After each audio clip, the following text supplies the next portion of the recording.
Hey folks, today we're going to talk about optimization, and one of the all-time biggest mistakes that people make is using too many variables. So it's important to use variables anytime that you're doing optimization, whether it be with an email campaign, whether it be Facebook advertising, you name it. But one of the biggest faults that people do is they use too many variables in the same set. And then because of that, they can't actually get real critical information. Let's use an example. Let's say we send out one email, but we use 3 different subject headers. Well, that's great. We now know, because we've sent out the same email, the same time, to a random set, which one of those 3 subject headers is actually the best performing one.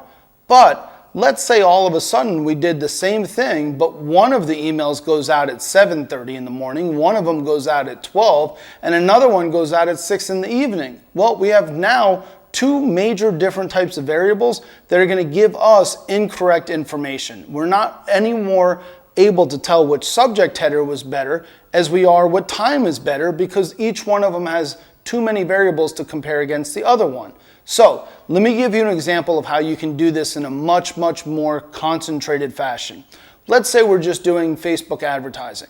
Well, one thing that you can do is you can use the same exact ad, but you can use different pictures, or use the same exact ad and do one that just goes to women aged, let's call it 25 to 55, and one that goes to men aged 25 to 55.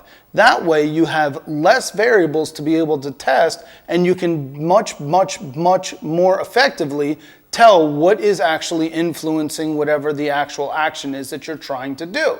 So let's say you say, okay, got that, Ari, no problem, but how do I get across multiple things in that sense? No problem. This is where ad sets come in, and or a bifurcated or much more broken down list comes in.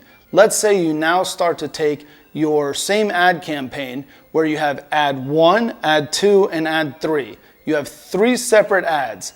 But what you're going to do now is that in ad 1, you're going to have 3 different ones, and all you're going to test is demographic information. One of them is going to go to people in one particular interest category, another one might go to a different one, and then one might go to one that has a change in actual household income. The other one you're going to do just geographic. One's going to go to the east part of the United States, one to the west, and one to the central. And maybe on the last one, that's where you'll check gender. You'll have different ages in terms of gender, or you'll have just one that's going to men, one that's going to women in that sense. This is a much more effective way to test your optimization and to get real critical information from it, rather than going ahead and putting all of the variables into one type of ad and not really understanding what comes out of it. So whenever you're looking at optimization, the most critical part is controlling the variables. Don't put too many into them at the same time. And if you're going to do that, set up multiple ad sets or multiple email sets so that you still always have a critical mass to be able to test 1 or 2 variables against another 1 or 2 variables.